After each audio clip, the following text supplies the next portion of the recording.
عربوں میں بہت ساری اچھی باتیں ہیں، ٹھیک ہے کچھ خرابیاں بھی ہیں لیکن کچھ باتیں بڑی خاندانی بھی ہیں.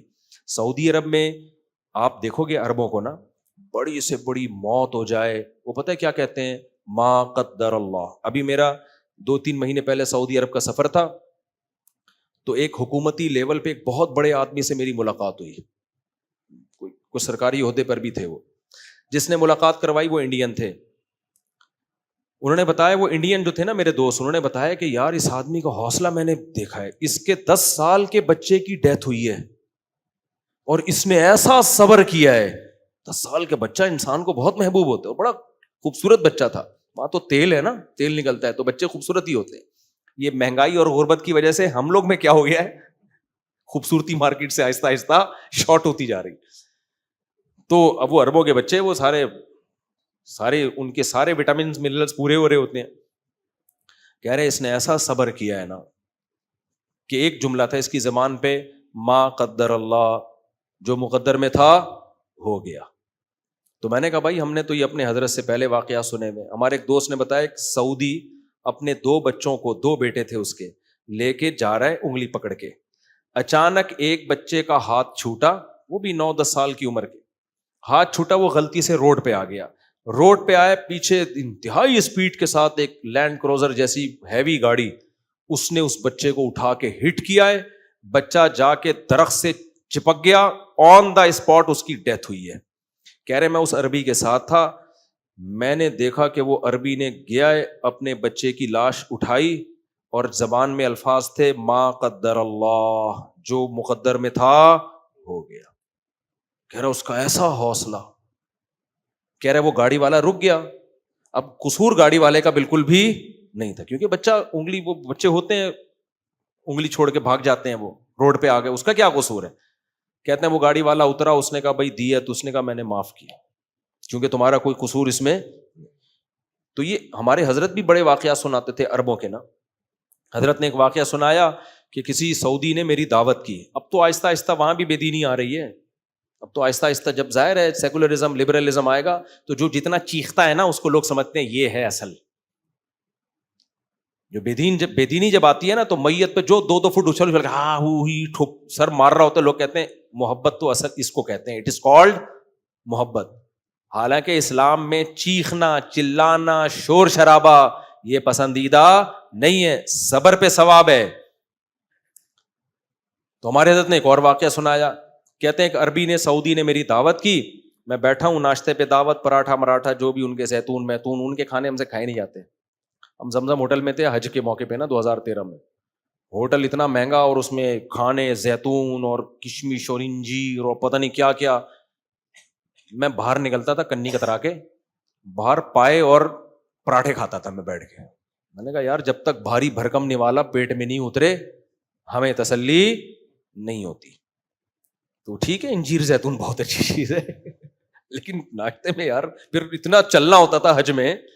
ہم نے کہا یار وہ پھر ایک بنگالی ہوٹل تھا، ہم کنی کترا کے نکلتے تھے وہاں پہ چھپڑ میں جا کے، پائے میں نا وہ ڈبو کے ہاتھ بھی، جب تک نہاری اور پائے سلیقے سے کھانے کی چیز نہیں ہے، یہ توہین ہے.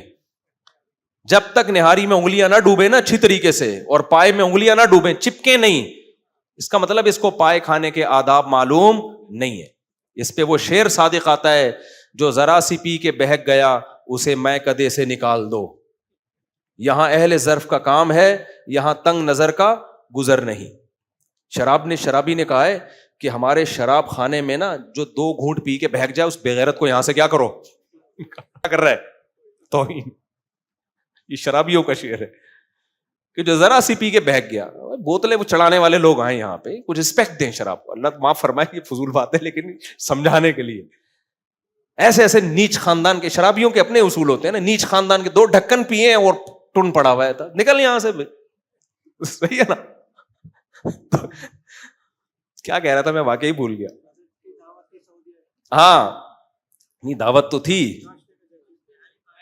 ہاں تو وہ نہاری اور پائے کا جو اصول ہے نا وہ کیا ہے، انگلیاں اس میں تیر رہی ہیں. اس میں ایٹیٹیوڈ اور آداب والے آدمی کو آپ بولیں تو نہاری مت کھا، کیونکہ ٹیسٹ آتا نہیں ہے جب تک لقمہ پوری طرح سے اس نہاری میں ڈبکیاں نہ لگائے اور پائے میں ڈبکیاں نہ لگائے.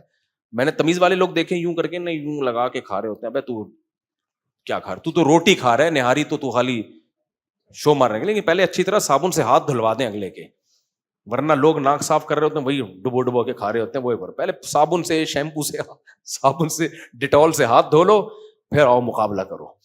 تو اب حضرت بیٹھے ہوئے اس عربی کے پاس, تو اس نے کیا کیا, ایک دم فون آیا کہ آپ کے بیٹے کا ایکسیڈنٹ ہو گیا ہے,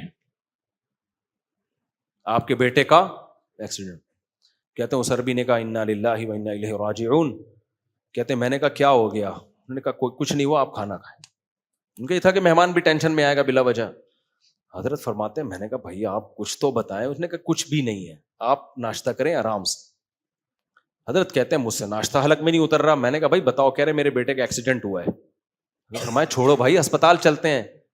تو اس عربی نے بولا کہ دیکھو ہاسپٹل میں وہ ایڈمٹ ہو چکا ہے, یا تو پڑا ہوا ہوتا نا پھر ہم بھاگتے. سعودی عرب کا پورے دنیا کا ہی سسٹم ہے, ادھر بندہ ایکسیڈنٹ ہو ایمبولینس آ کے ہاسپٹل لے جاتی ہے.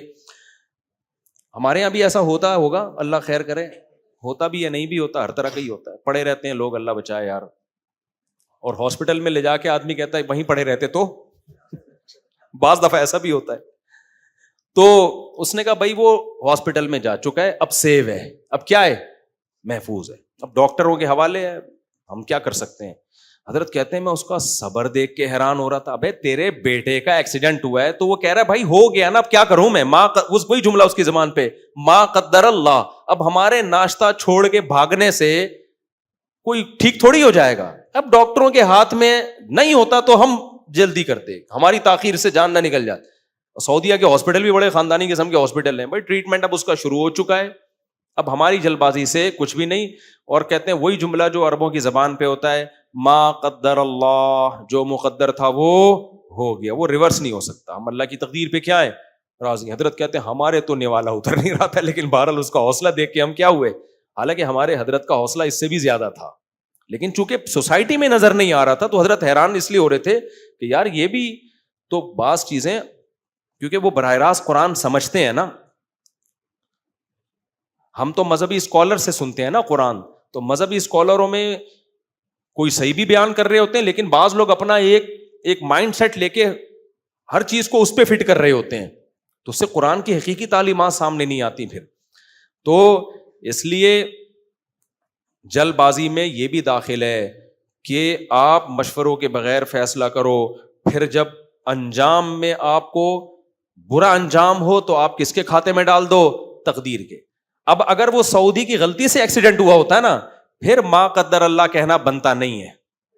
بغیر لائسنس کے بیٹے کو گاڑی دے کے چلا دیا ہوتا ہے بھائی, سکھائی نہیں ہوتی اور کہا تجربہ کر, پھر ایکسیڈنٹ ہوتا, کہتے کوئی بات نہیں, ما قدر اللہ. ما قدر اللہ نہیں, نالائق, جب گاڑی چلانا آتی نہیں تھی اس کے حوالے کیوں کی, روڈ پہ بھیجا کیوں اس کو. سمجھ میں آ رہی ہے بات. تو جب آپ اپنے قواعد پورے کریں اس کے بعد فیصلہ کریں, پھر نتیجہ کس پہ چھوڑ دیں, اللہ پہ. کیونکہ ہماری نہیں چلے گی, چلے گی کس کی, اللہ کی. اگر ہماری چل رہی ہوتی تو سارے کامیاب ہو جاتے. اللہ کہتے ہیں عمل الانسان ما تمنا, یہ تھوڑی کہ تم جو چاہو گے تمہیں ملے گا, تمہاری چاہتوں کے خلاف بھی بہت کچھ ہوگا. اللہ سے دعا یہی کرنی چاہیے, اللہ ہماری جائز چاہتیں پوری کرے, کامیابی کے اسباب بھی. اور اللہ سے دعا مانگنی چاہیے, اے اللہ ہم میں صبر کی طاقت نہیں ہے, ہمارا صحابہ جیسا حوصلہ نہیں ہے, ہم کمزور ہیں, محتاج ہیں, ہمیں تو عافیت والی زندگی چاہیے. پھر بھئی درجات کیسے بلند ہوں گے, اے اللہ دو طرح سے درجات بلند ہوتے ہیں, بعض دفعہ مصیبتوں میں ڈال کے صبر کی توفیق, بعض دفعہ نعمتوں میں ڈال کے شکر کی توفیق. ہمیں دوسرا والا پیکج زیادہ پسند ہے, صحیح ہے نا. ہمیں کون سا پیکج چاہیے, دوسرا والا.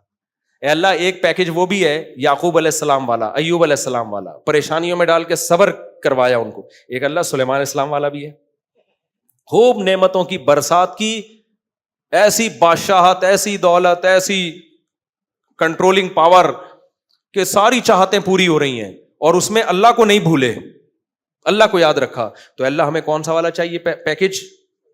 تو ابدیت کا تقاضا یہی ہے کہ ہم دوسرا پیکج مانگیں اللہ سے. ایک صحابی نے نبی سے جب صبر کے فضائل سنے نا تو اللہ سے دعا مانگ رہے, اللہ مجھے خوب مصیبتیں دے, پھر صبر کی توفیق دے تاکہ میرے درجات بلند ہو.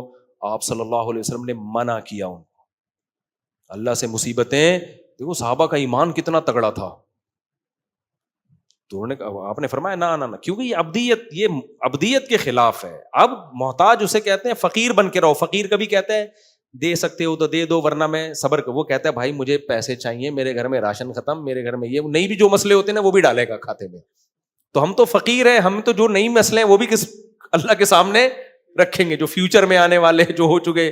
ہم اللہ سے یہ کہیں گے اللہ ہم میں یعقوب علیہ السلام جیسا صبر تو دور کی بات, ہم میں تو صبر ہی نہیں ہے, ہمیں سلیمان علیہ السلام والا پیکج چاہیے. مانگنا ہم نے یہی ہے, کوشش ہم نے اس کی کرنی ہے. پھر کوئی مصیبت آ جائے تو صبر کی کوشش کرنی. اللہ تعالیٰ سمجھنے کے عمل کی توفیق.